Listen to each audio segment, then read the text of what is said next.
रथयात्रा को सबुठ बड़ यात्रा कहुए केवल जनसमागम जो ना आउ कौन देखो रथयात्रा को बिगेस्ट फेस्टिवल जो कहुए ये मुझे प्रथम क्लीयर करदेवा चाहिए लोक भावते Rath Yatra is one day festival गोटे दिन बट ताहा नुह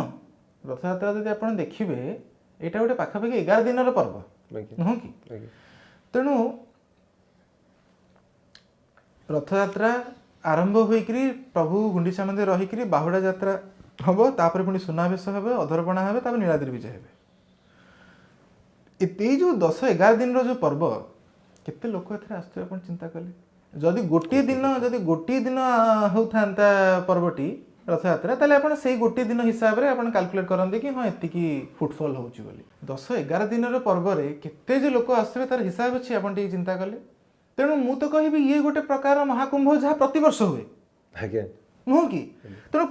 कोटी ऊर्ध लोक मिनिमम तो आसुई इजिली नवकल तो छाड़ू आहरी अधिक लोक आसती तेणु रथयात्रा गोटे दिन पर्व नुह it is one of the largest festival that is observed in the globe ता सहित रथयात्रा हूँ गोटे आई थिंक द ओनली पर्व कहीं सब बड़ पर्व मुझे कहूँ इट इज द ओनली पर्व जो थे निजे परम ब्रह्म जी